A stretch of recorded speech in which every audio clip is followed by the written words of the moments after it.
랄랄랄랄랄랄랄 코좀도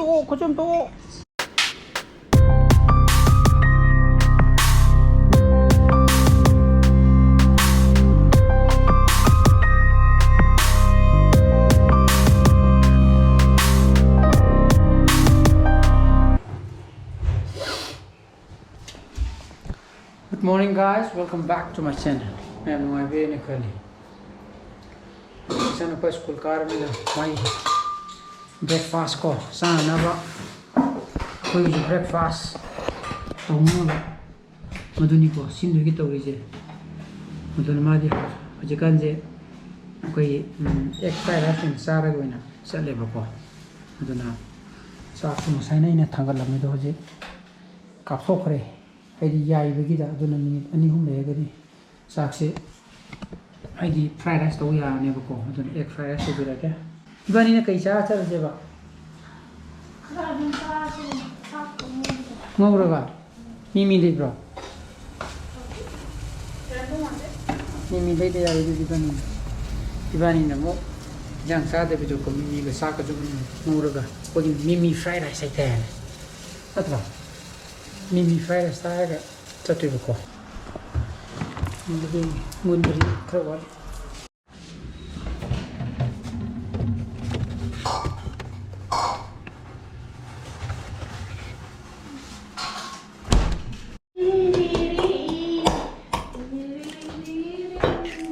Kau betul tu? Okay. Kham cham man. Adrian. Oi thau chứ lo. Bên kham cham thau chứ là đi. Jadi ba. Ini yang ini macam apa ni?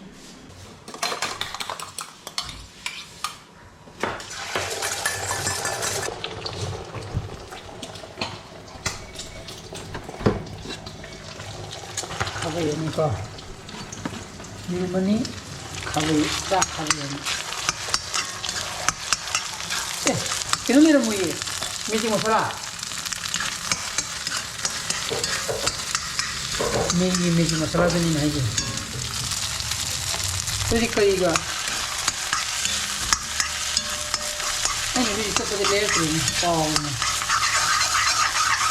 कोई Maggi मसाला तो मधु half होकर हाव बने को तो है मान ले चली जा खंड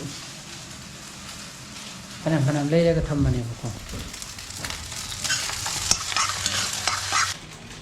तो मेगी मसाला मान ले चल रहे karena paling ini lere ya kamu nih kok ini sini nih gini bosan juga kan kokไม่tahu ya nih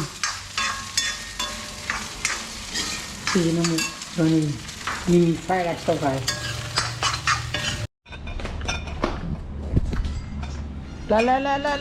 la kucing tuh sini mana sih mimi fried rice Jadi dum yung kita loga. Char pung 3 minute tu 7 km. Sabe tu bungo nang iprise ngarang pung kero ning ta ije bana pung tram thoi makhai baro taram dai da namana ke sali kanda. Ko. Sana ngarang di ani bi pung tara sai ke sakre. Mai murum da thoro jira kra ingi. Udini sana pa thada birogi ke Keno mo hangdoi tu ne, humang soge hera. Kene pupune log lagni ko.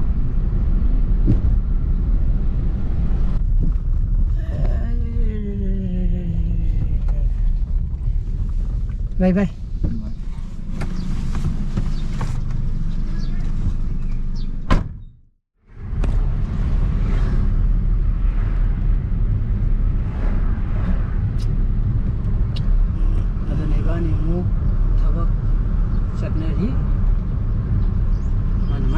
Ini thaba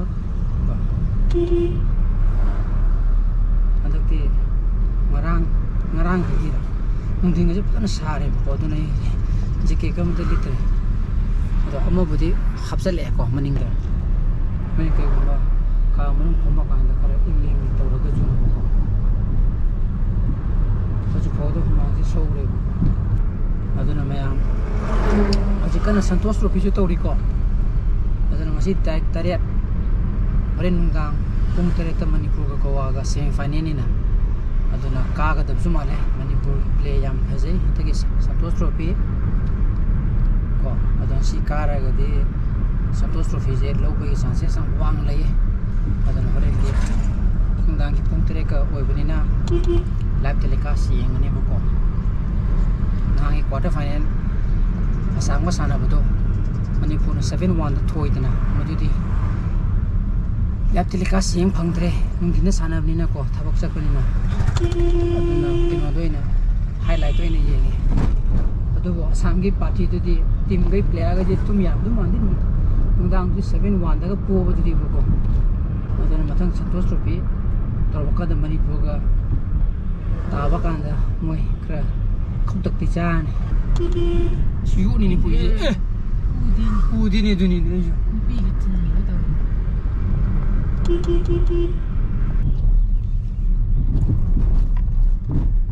sida ko rims ki moi gi nursing college sam le dana modi phauto ko som gi disirom tar ko ya ba lambi dane ba jali je sigi lambi ji ni phat le gari budi yam jani ko somda thabola ba kabu me budi aduna maning de chappa lambi ni na maning lambi ni na simidri ra khangde sigi bi semjan ba yare ha isagi pocket gi semu de junate ya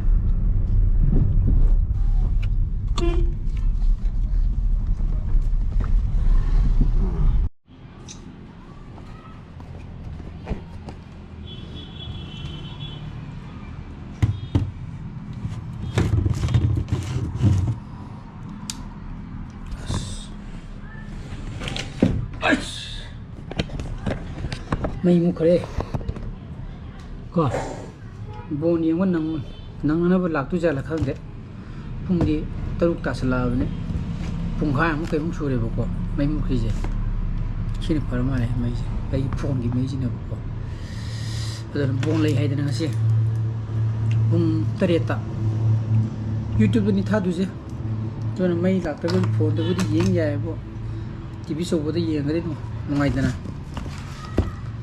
adana horen bon yeng kan khang ani ko mani bun thoidura kawana thoidura do adu bon phajabagi hairo gadi Manipur ka bun chances sam wange dan finger cross yeng asi dan video amta upload to gen to tawine seno palogba chapakanda adale leikanda ko mai la ba ko pung 3 ta kanda adan hoji pung 3 makai tasalak tore seno ba pung 3 te mai tuition lo reduna bon jo ho khre video jo upload thata uri pun pan ngatra khang de ko adona saksa thogo boni age saksa pung ha mo kai mu sang ani yo sai ka hawai thong ba ko hoji kin cham thong ni te mai tasle bon cha turu bu nang ba sinare se bram ni da ne ha na ko kun ja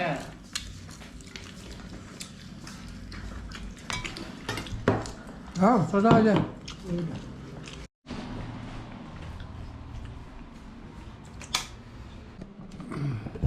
당에 좀 다게 기 드럽니나 먹고 밥 우유대보도 투는 로이니까도 너는 간데 시주 다 그렇게 다가 불러래 세팅 농 그래 세모 더블레디 거 너는 풍니 반 나가니 거 비디오 걔는 블록 시주 넌 시디기디 블록 세도 마이 투이네 좀 남나바이 좀 보내라니 거 난 본잉 테라게 스파제 Manipur one chale me he khachi chingkhala yenge kamai chali no do adugo mo lap yi yeng da ge ko tu ro ba Manipur 1 Goa 0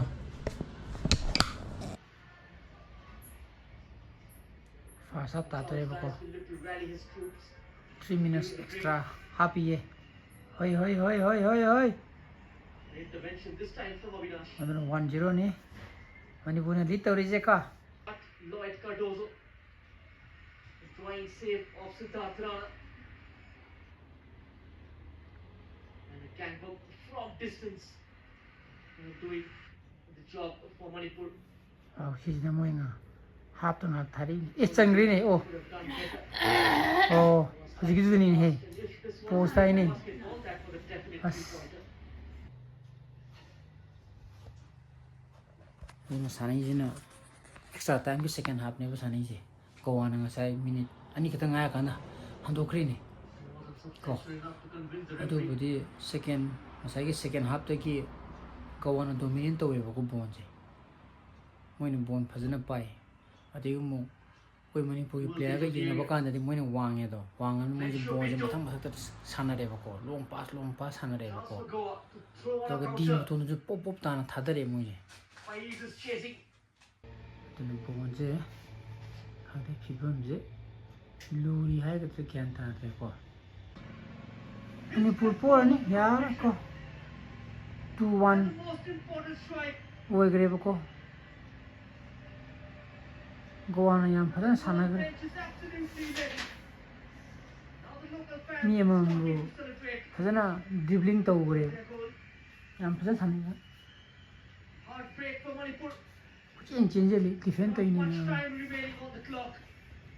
minute And to they'll pang win ma the way they om conceded mandre bo je ko moina on the 96th-minute mark. dominant to ra ko ina sana re ko goa na sai na ha to It's the turning point. aduna election di da Oh, because of okay. See, to get hey, we Try do. from Charles Dunno. Dice.